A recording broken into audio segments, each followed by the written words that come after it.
welcome to this first session of the day on what the autumn budget means for rural businesses. I'm Olivia Midgley and I'm the editor of Farmers Guardian. Thanks to our sponsor Cleveland Containers for hosting this session, and I'm really pleased to say that joining us this morning for this discussion is a fantastic panel of speakers ready to really unpick what the Chancellor's statement means for rural businesses and the countryside. To my left is Andrew Shirley, who's the CLA's Chief Surveyor. We've got Samuel Nobbs, who's the Senior Rural Surveyor at Bidwells, and then Chris Coupland, who's the partner at law firm Birketts. So welcome to you guys. Andrew, if you just want to tell the audience a little bit about your role and kind of at the CLA. Yeah. My name's Andrew Shirley. I'm Chief Surveyor with the CLA, Country Land and Business Association. We represent the interest of landowners, farmers and rural businesses. And clearly the budget is all fresh in our minds and we should have a lot to discuss over the next 45 minutes or so. Thanks, Samuel. My name's Samuel Nobbs. I work at Bidwells. We're a multidisciplinary property firm based primarily in the south of England. I'm in our rural division where we specialise in diversification and planning work and some other professional matters as well, including compulsory purchase and valuation. Thanks, Samuel. And Chris? Morning, everyone. My name's Chris Coupland. I'm partner and head of the agriculture and estates team at Birketts Solicitors. We, like Bidwells, are a multidisciplinary practice, but my core client base is farmers, landowners and estates.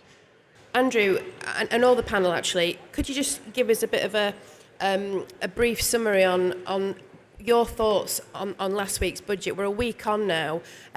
Your thoughts on that and how it's affecting your clients and particularly your members, Andrew? I think there's a lot of things that came out in the budget, and I'll start with sort of smaller things and probably move on. But obviously there's an increase in national insurance, which is going to affect all employers. The business rate reduction for retail, leisure and hospitality, that's 40%, it was 75% last year, so there's going to be more to pay in business rates on that. There's an increase in capital gains tax, and of course you then got the capping of both agricultural property relief and business property relief, and I think most people here are coming and they're looking at diversification opportunities. They're often looking for new things to do. The budget will affect, I'm sure, decisions that people will make who are here today. People look very carefully at how they might be able to hand things down to the next generation. If you look at it purely on agricultural land, ignoring the rest of the business, you're looking at anyone with more than 120 acres having to pay tax. That is pretty serious. That's 70,000 holdings within the UK which will have to pay an inheritance tax that wouldn't. And that's going to affect decisions you make today and also over the forthcoming years. Thanks, Andrew. And Samuel, for you and your clients? So I think we saw a very interesting rolling of the pitch from government before the budget came out. I don't think we probably expected to see the changes that we did on things like APR and BPR, and for a number of our clients there is serious concern about what it means for family farming, long-established businesses. We are really going to have to work hard, I think, sitting around the table with family businesses to understand how best we can plan for them. And on the point for you all here today to discuss diversification, there are now extra challenges that we need to think about and make sure we properly account for, things like additional taxes, business rates. So it's really important to sit down and do your numbers. There are solutions out there and ways forward, but it's really important, I think, to sit down and have discussions with advisors at the earliest possible stages. Thanks, Samuel. And Chris, your read on this budget? I think I'd echo the sentiment of surprise. We spent an awful lot of time leading up to the budget expecting a change in capital gains tax and taxation, leading to a great number of transactions being accelerated. In actual fact, the CGT changes were, in the scheme of things, relatively benign, with a 4% increase in the tax rate. And we're looking to help our clients adapt to, I think, a fairly seismic shift of position of, rather than holding assets into old age, continuing an active role in the business, dying holding those assets to pass to the next generation with a tax-free uplift, the government has produced a budget that almost encourages people to turn on a sixpence to say, actually, wouldn't it be great if you'd given the assets away earlier, passed it down to the next generation, and there's going to be a significant number of families that are caught in the situation of either being able or not being able to make gifts down within the family and then survive the 7 years that one needs to do for the asset to fall out of their estate. Just on the number of businesses you just mentioned there seems a real disparity between Treasury figures, DEFRA figures, and kind of what the industry and businesses think. How many businesses do we think are going to be affected by the changes announced last Wednesday? On the figures that the CLA's done, we think it will affect 70,000 businesses. As far as agricultural property relief is concerned, however, of course, that depends on when people die, so it's not all in one hit. But if you would take a generation being 30 or 40 years, then you're probably looking at 2,000 or 3,000 a year that would suddenly come into inheritance tax where they weren't before. And that's a significant impact. And I think what we are wanting people to do is start to put together your plans about how you want your business, what direction you want your business to go in, and then work out how you can achieve that, not just chase around trying to avoid paying the tax. Otherwise, you end up with making the wrong decisions because you make them in a hurry.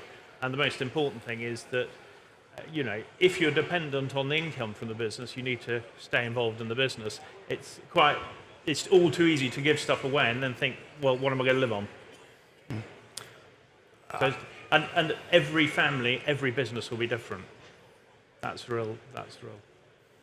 I think we'd echo the CLA's number in terms of the impact on our clients. Almost every client will be impacted by this to some degree. But perhaps stepping aside from the number, inheritance tax planning, to a degree, needs to be something that's thought about by everyone, whereas for the last 30 years, we have been able to put off those succession discussions. So we would echo the CLA's comments. You have to understand your business structure, the future for your business, whilst also working with the caveat that, of course, you need to make sure that you have a role that works for you in your business and that you don't let the tail wag the dog in terms of creating business structures purely for tax that fundamentally won't work day to day. So it's quite a tricky nuance to deliver. The direction of travel has now been set by the government. It seems very unlikely that we're going to go back to the world that we had a couple of weeks ago. And so I'd echo what Chris said, it is a pretty seismic change. There will be the review next year, but we know the broad principles. It's really the time to start having long, hard conversations about where we want our businesses to go, where we want to be in a couple of years, and how we envision the role of our families operating within them. Chris, anything from you on the kind of scale of this? I think we're all agreed the scale is very dramatic, but I think the key point is linked to there is time to plan. And I'd echo the advice of not making rash decisions purely to take advantage of multiple £1 million allowances. There's detail still to come out. There's an impression, for example, that an individual will be able to create a trust and that trust will have its own £1 million allowance rather than fragmenting the individual's £1 million allowance, but that isn't known for sure. There's opportunity, obviously, in bringing other family members into a business, but it's got to be the right people for the right reason. And depending on the stage of life of those individuals, maybe a reluctance to pass assets down in some families has always been around, risk of divorce, risk of circumstance. Those risks still remain, although they can be moderated with prenuptial agreements, postnuptial agreements, things like that. But there is time to plan, and I think the consultation that comes out in the start of 2025 will be the key time to take stock and then make those business changes. I was talking to a succession expert yesterday, and she was saying that clients have been, that she's spoken to 3 years ago, around the kitchen table talking about succession plans, and now sort of panicked and called her, and she said, look, you've put it off for 3 years, don't rush into anything now. There's a hell of a lot of advice, some of it questionable, floating around, especially on social media, and it's that kind of step back and take that really importance of trusted advice as well, isn't it? Just a reminder to the audience that this is a really practical session, so we want you to ask questions to our panel. So if you have a question, please just raise your hand and I can direct it to the panel. So just raise your hand, and we've got one straight away. Thank you. Hi there. It's not really. I'm an accountant, so I just wanted to give an accountant's view of that, just for everybody in the audience. And I think the key thing that you said there was the planning piece. I think long gone are the days where we could just leave things and we were covered because APR was there.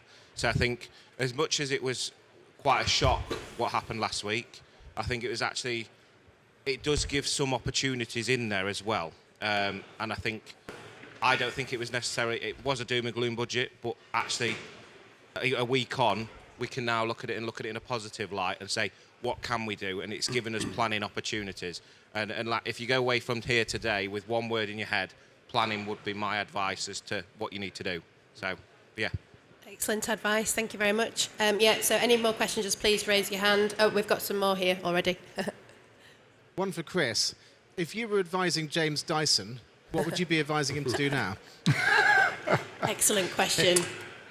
Well, a very glib answer would be some people are big enough to look after themselves.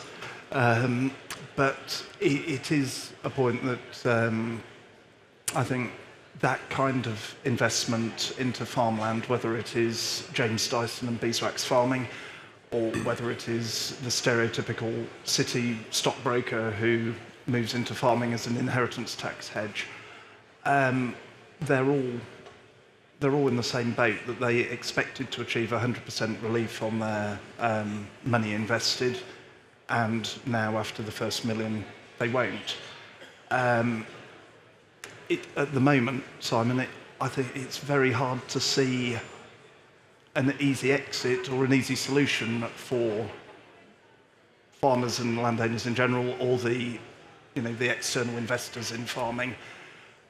Because the government has either been very cruel or very clever in treating every relievable asset in the same way, whether it is investing in agriculture for APR, whether it's investing in a private company for BPR, whether it's investing in alternative investment market shares for BPR. Everything that was relievable is now taxable above the £1 million threshold, so there is limited wriggle room, I'm afraid. Yeah, there was another question at the back. Do we know when the next budget will come along? So we know the direction of travel now. Are they going to do another budget in this tax year? So they said it'll be one a year. Is that going to be one every calendar year, one every tax year? What is it likely to be? I think the Chancellor said she's going to do away with the spring statement, didn't she? But there are some commentators that are saying, with the spending review, they might have to have another revision. But the idea would be that it was every year. But it's up to the Chancellor to set the strategy that they want to see. But I think just looking at the issue of planning and how you structure things, I think it's a lot easier to plan, perhaps, if you're in your 50s or perhaps your early 60s. It is more difficult to plan when you're sort of 70 or 80. And actually, one always assumes that people live on till they're 80, 85, 90, whereas actually there's a lot of people who die much earlier who will be caught out of time by these reforms and won't be able to do the restructuring they intend to do. So that, from that point of view, inheritance tax is cruel the way it works. Just quickly on that point, the OBR has said that they believe she'll need more money in the future to deliver her plans. So The pitch that was rolled was for capital gains tax to go up quite significantly, and that hasn't happened. So one wonders whether in future budgets that might be something that's looked at.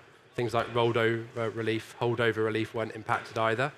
So there are areas you could look at that would affect farming clients that would involve more tax take. I think as a general point, and it's back to planning, if we have businesses that fundamentally are strong and work with or without preferential government treatment, hard as that may be, you can weather tax storms. But it's the nucleus has to be a really strong, productive, profitable, well set up business. And then you can address what happens from government.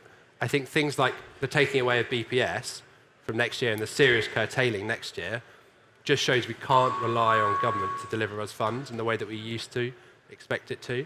So again, it goes back to having strong, resilient businesses, and then we can weather the tax that comes thereafter.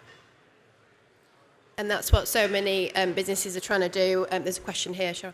There's one there, sorry. By diversifying the businesses and income streams, that is exactly what a lot of you guys are here to do. So there's a question at the back and then one at the front, two at the front. Hi. Thank you. Hi. Regarding the £1 million allowance, there's a lot of talk about how much land is owned. There's not a lot of talk about other business assets, especially when it comes to farms like ourselves who have diversified already, and those diversifications have been somewhat successful in certain areas, and the impact that has on top of sort of land ownership as well, and also the agricultural assets that we own as well. I just wonder kind of what advice you had on that, because everything seems to focus on land owned. Yeah, so other assets, and particularly now when with so many diversified. Andrew, do you want to start? Yeah, it is a real issue because you're all affected by the same cap. And I think the more diversified you are, the more exposed you are, and the more difficult sometimes it is to plan a way forward. So it's easy to talk about the amount of land that one owns, but actually you can have a relatively small area of land producing actually a really good business. And the government is all about growth and investment. And I think a lot of that seems to be predicated on a better planning system. Is that likely to come for the rural area? In the National Planning Policy Framework consultation, there was pitifully little about the rural area. And what everyone wants to do is they want to be able to farm well, and they want to be able to diversify their business to make sure they use their assets to the full extent. And I think what this budget will do is actually make people step back and think, actually, how do I grow my business? What am I going to look like? Or am I just going to end up by giving the HMRC a big check, rather than actually helping future generations to farm and be involved in profitable businesses that actually provide an income for the family but also employ people? Thank you. Another one here.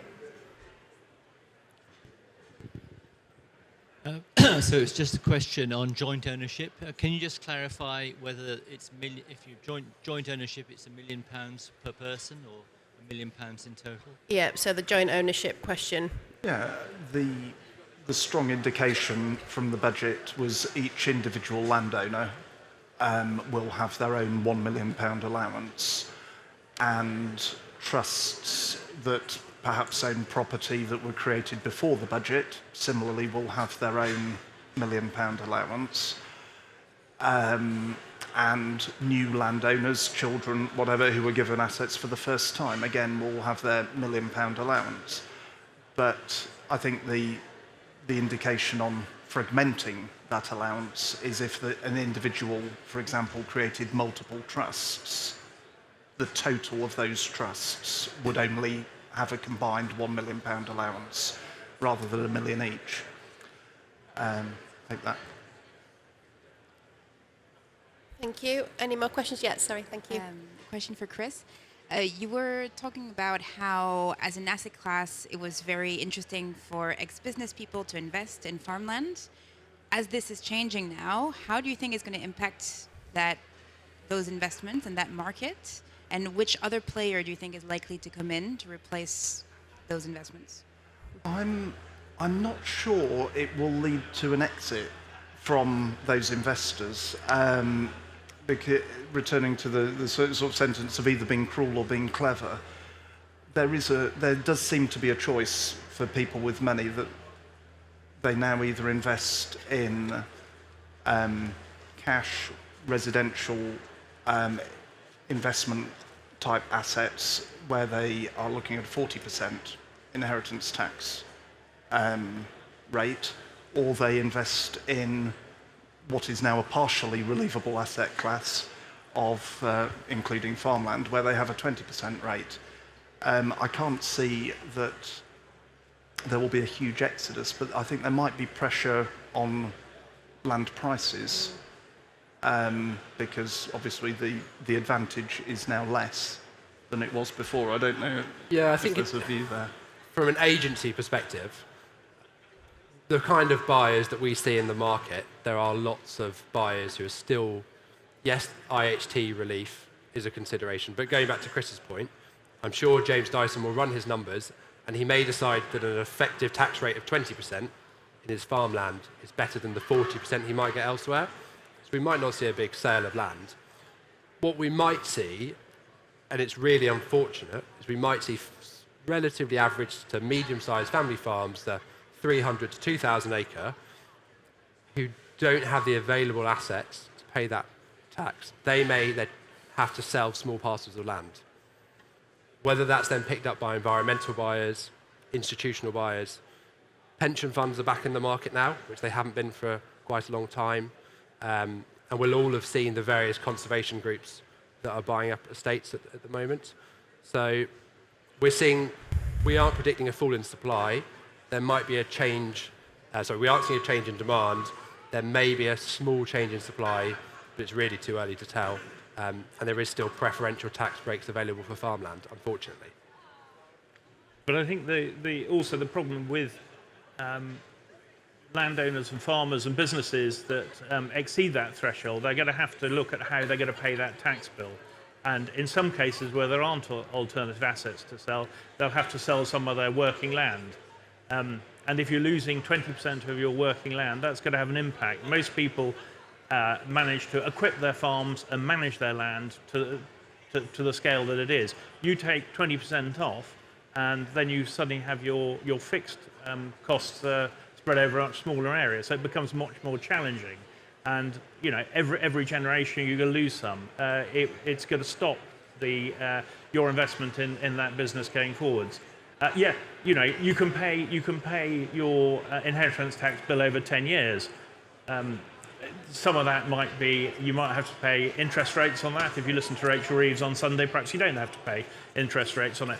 But they're big sums of money. If you got £1 million, which is the figure mentioned on Sunday on the Koonsberg show, £1 million, you can pay that over 10 years. That's 100,000 a year. Where are you going to find that? Where are you going to borrow it from? So it's a real issue. And you get up to your £1 million ceiling remarkably quickly, whether it's agriculture or it's a diversified use. And that's the really frightening thing. It's the scale that we're looking at. It's a huge shift. If you can make the adjustments and you've got plenty of family members and it's a really strong family unit, that's fine. But quite often that's a sort of traditional way of looking at a family. In reality, it's much more complicated than that. And those are the people that are going to be caught out, and there will be a huge number. The impact could be quite devastating. Absolutely. Any more questions from our audience? Yeah, there's one here. We've got 10 minutes left. One here and one here. Thank you. So the discussion so far has focused on farmers who own their land, but we know that there are quite a few who also rely on renting. So what do you think the knock-on effects of the changes to tax are likely to be? Yeah, so 30% of farms are tenanted, aren't they? So a big issue for tenants and fears about landlords and selling off. I think we want a vibrant tenanted sector. It works well, and we need to try and build on that. But yes, you're going to look very carefully at how you manage your land holding, and we want a system that actually encourages and makes letting of land attractive, which it has been in the past. But yes, there's a threat with the removal of APR or a ceiling put on APR that will have an impact on land that's available for letting. And encouraging more land to be sold isn't necessarily the answer, but it's not been sufficient quantity to see a drop in value. So it will affect the tenanted sector as it will do anyone else. Just a different angle on the tenanted sector, which I must flag. The budget was recently announced. I haven't done the analysis of this, but it's a point to consider. One of the sort of holy grail assets in the tenanted sector would be a company Agricultural Holdings Act tenancy, continuing in perpetuity, huge security of occupation. And that, in the tenant's hands, used to be a very valuable asset that attracted inheritance tax relief. Now, that very valuable asset will potentially give a brand new inheritance tax bill to the tenant. So the valuation of tenants is in the hands of the tenants when they die, will also be something to work through and consider. Thanks, Chris. Next question. I was very shocked to see the Chancellor just take away basic payment just at a stroke. I didn't think she had the power to do that. The question is really, if she's going to do that, why should we trust SFI? Yeah, it's such an important question. I think that cliff edge next year is quite dramatic, isn't it? And I think that question of trust is a really reasonable one. Does anyone have any thoughts on that in terms of trust and confidence in the government? Because we were told, weren't we, that it's okay because SFI and all the schemes will be up and running. Well, for a lot of people, they're just not. I heard Steve Reed earlier in the week on Farming Today, and it seemed to me what he was saying was, in effect, he was told by the Chancellor, lose BPS or lose SFI, and it's understandable why, from a public purse perspective, he chose SFI. We only have the budget guaranteed for quite a relatively short amount of time in agriculture. There has been the underspend, which is really concerning. The money's there, but it's not getting out, and that's due to a significant number of issues with the RPA and scheme delivery and all that kind of stuff. The SFI actually does play a key role in the way the government wants to deliver its environmental ambitions as well, and it is a key plank of this government, their environmental ambitions. So you are guaranteed for the agreement that you sign into, the 3-year or 5-year agreement under SFI. There is always, unfortunately, the risk that money will be taken after that, but you do have security within those agreements that they'll be delivered. And lots of the SFI options, if you sit down and take a look through it, or sit down with an advisor, you'll be doing lots of them already on your farm, or you'll be pretty close to doing them, in which case it's almost, it's money there for the taking, and you really should take it, especially whilst it's available and we can guarantee it's there. Andrew. And I suppose if you're looking at whether you should trust the government or not, I think there are limited sources of funding. You've got SFI, you've got biodiversity net gain, you've got natural capital schemes, you've got loads of things you can go into.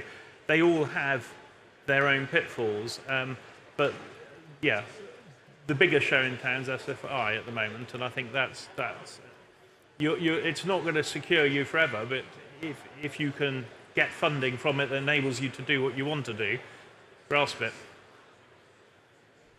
Question at the front, thank you. Given the backlash of the budget, what's the scope for redefining what a small family farm is? Because it seems to me that Whitehall has got this disconnect to define it as sub 100 acres or 120, as you say. Most of these people have got second jobs. They're investors, possibly recently having sold their £2 million house in Fulham to go and live in the countryside and have an inheritance tax shelter whilst carrying on working from home. I mean, these are not small farmers. They are the genuine tax dodgers, rather than family farms that are 300 acres that can just afford a second-hand combine or a modern tractor and are actively farming, do not have a second job. This is the definition that is awry in the thinking of the policy. So what sort of scope of negotiation might be coming along behind the scenes that we don't know about? Yeah, so 2 important points there on the definition of a working farm, and also on that issue of, misconception that assets equals wealth, which we know it just doesn't. Yeah, no, I think that's right. the perception is if you own loads of land, you're very wealthy. The answer is you're not, because you're using that in the business. It's not personal wealth, it's business wealth. As for redefining small farms, yes, that's part of the debate we're having at the moment with government, trying to illustrate to them the real impact that their policy is having, or will have if they continue. So there is always the sort of chocolate box image of farming. You know, a nice thatched cottage with some livestock and all sort of individually bred almost. The reality is that agriculture is bigger than that. It needs to be bigger than that to feed the country. And that's what we want to ensure, that farming, land ownership and rural businesses can continue. And one of the things we are doing is we've got on our website a form which you can fill in, and it will send a letter to your local MP. A very important way of getting access to the Treasury is getting your local MPs to feel the heat and understand the impact that this is having on nearly all farming businesses. I think Bidwells are very supportive of the CLA and the work they're doing, so we thoroughly echo Andrew's comment. We'd also recommend being involved with Farmers' Guardians campaigns, the NFU's bits. I think what we're seeing as agents is it is this fundamental disconnect between what the public think family farms are, which is small and it's a bit like old MacDonald, but not actually that they're modern, vibrant businesses that need to be supportive. I think there is a wider point that this change doesn't just impact our sector, it impacts all family businesses in this country, which is the vast majority of businesses. There will be plenty of people here who are land-based businesses but aren't farming businesses, and there are tons of businesses up and down high streets across the country. So I think there is a wider point that as a wider section of the economy, because they're really the businesses which drive the economy, so small and medium-sized enterprises, there is a role for a campaign, I think, to redefine all of those sectors and work together, and hopefully then we have a stronger voice together. That's it, and we were talking before the panel of to what degree the lobby groups for the wider business community have been vocal and been involved at organisations like the CBI. And it's surprising and disappointing that they haven't taken a very similar stance to the CLA, the NFU, the rural lobby, of advocating their members' interests, because as Samuel says, it is every privately owned business, company, partnership, sole trader across the country that is affected by the tax change. Really important point there, and I should just remind everyone that Farmers Guardian has launched a campaign called Save Britain's Family Farms, and more information can be found on our website, farmersguardian.com/family farms. So please do pledge your support and join us. Another question. Thanks. My name's John Morley. I farm in North Yorkshire. I've come 200 miles to see you today. And thank you for what you're trying to do. I got caught up 20 odd years ago with the foot and mouth thing. I had 3 young children and a wife. Beat the trend, came out here and did all the lodge pack thing, everything what they do. Managed to keep my family on the farm. They're now in the 40s. All we want from life is to pass to the next generation. That's all we're interested in. And it's terrible what they're doing. We just seem to be sat here, stood here, defeated. Why can't we get the public on our side? You know, we're saying what we're going to have to change and how much tighter we're going to get. And it won't take me down because I've sorted it, but it's terrible. We should be asking we're only like a very small percentage, nothing on the vote of the country, so we're never going to get that help. So don't fight like that. Ask the public, say, do you want us? Have we got this beautiful country? See all around it. Should be pedigree, seed of every type. Animals, wheat, grass seed. We should be with a dumping ground. We should be promoting our country. And they should be saying, we want our farmers to carry on, and we're going to get shot of this thing of not letting the children take over. It's the only thing I'm interested in. Thank you. Yeah, thanks for that. A really powerful message, I think, and the whole point of Farmers Guardian's campaign and the NFU's is absolutely to impress upon not only the government but the public of what farming delivers and what you guys are delivering for, you know, the economy, for jobs, you know, food, but also keeping the countryside looking the way it does. I mean, there's some really important points there, isn't there? But around, you know, what can people like this gentleman do now? We talk about planning, yes, we can do that, but what else can we do? I think there's a real piece that we all have to do is to promote farming and the realism of farming and what it can do. And the fact is that all land managers, whatever sort they are, will invest for the long term. And that's not one generation, it's future generations. If you're going to an environmental scheme, should you be looking at doing something for 2 or 3 years and hoping that will have some impact? Or should you be going into something that's going to produce you an income for 10, 20, 30 years?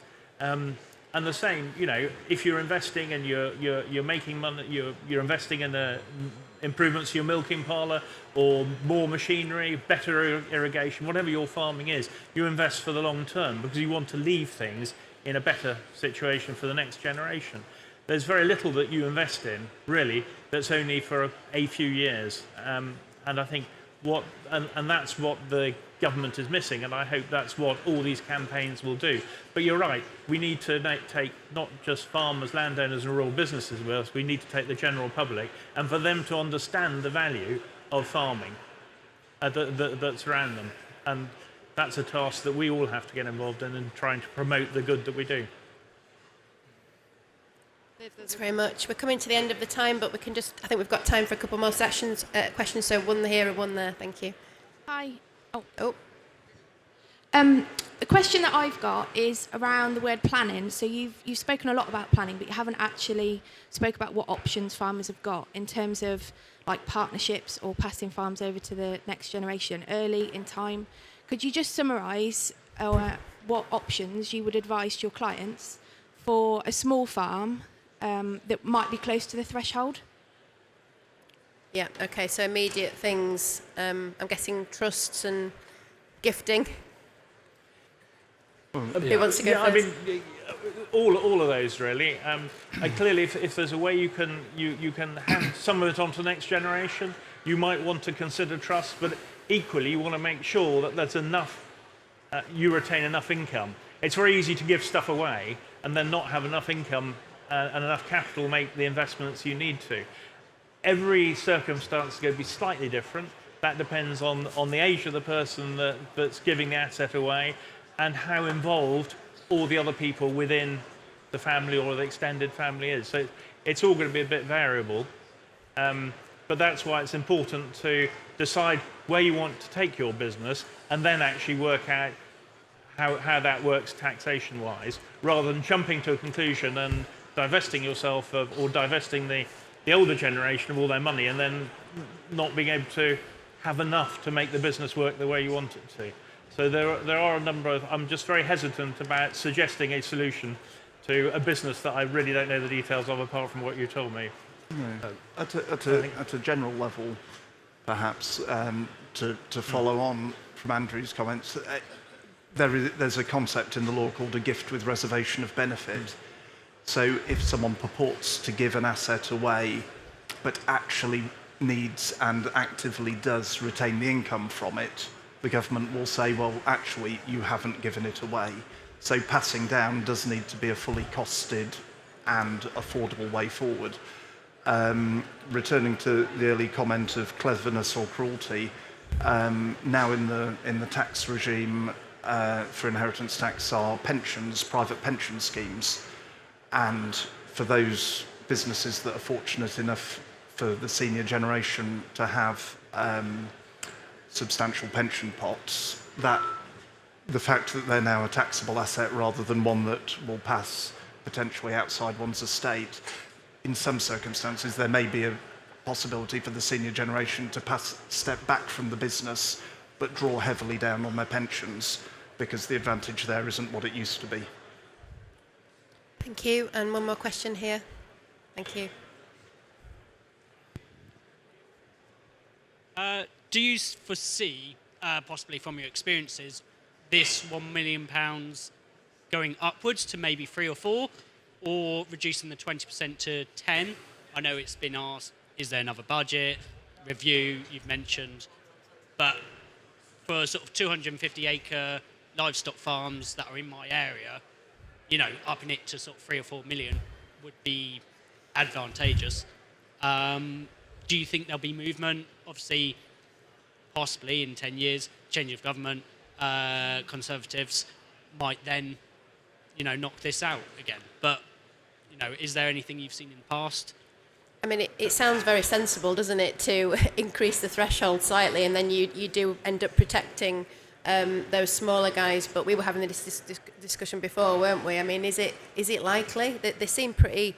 They were doubling down yesterday when we spoke to DEFRA. They seem intent on on pushing forward with this. And I think you would expect the government to robustly hold their line, because it's a relatively new line and it's new government, but there is a lot to be said for flexing the rates or flexing the ceilings to so the Treasury still gets the money, but it does less harm to businesses on the ground. But it is completely at the gift of the Prime Minister and the Chancellor. And at the moment, a lot of what comes out is a progression of the story developing. 1 minute it's a 1 million ceiling, and then the Prime Minister said, well, you could have 2 million, and then the Chancellor said, well, actually it's 3 million if you take all the nil rate bands and you use husband and wife bands. So there's a lot of sort of development of the story. What we're trying to do is bring some light to that, so that the government understand who it's going to impact and how it's going to impact. And so, yeah, the more case studies we get, the more people that write to their local MPs, the better, because it builds that picture and builds the impact. But it is completely up to the government to take the decision whether they want to do battle or whether they want to adjust things for a better solution. Well, that's a better solution for us, but it might not be a better solution for the Treasury, which of course is the balance. I think I would just add to that and say it seems pretty clear the direction of travel. I don't think many professional advisors or anyone before the budget would have thought that BPR would be impacted in the way it was. So I think we need to see any revisions to that in the light of the decision they've made.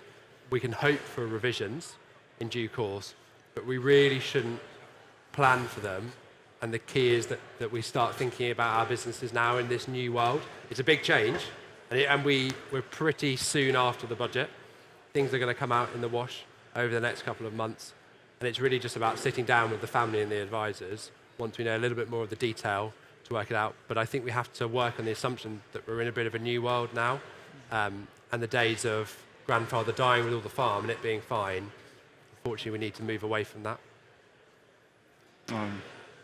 Thanks. Yeah, Chris, final... Oh, sorry. Yeah. Sorry, I suppose the other part of your question is about waiting till another government comes and rescues you. Don't depend on politicians coming to rescue you.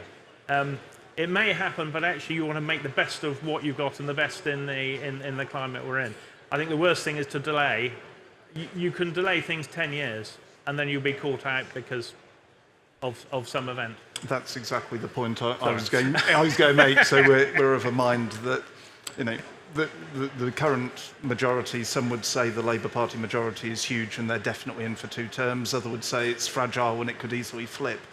But returning to the point of sort of trusting government, I wouldn't put my trust in Clarkson going to his tweet the day after the budget that we wait 4.5 years and this shower will be gone. I don't think we can make that assumption. Well, I guess it's a good point to leave on, isn't it? Jeremy Clarkson, who is farming's best advocate in some people's eyes, and he's certainly drawn a lot of attention to this debate. So I just want to really thank you guys for asking all those questions, and just to remind you that if you email info@agriconnect.com, we can answer any other questions or any other thoughts that you've got after this panel, and you walk away wondering what I wish I'd asked that. So I just really want to thank our panel. I think it's been such an interesting and insightful discussion. So thanks to them as well. Thank you. And enjoy the show.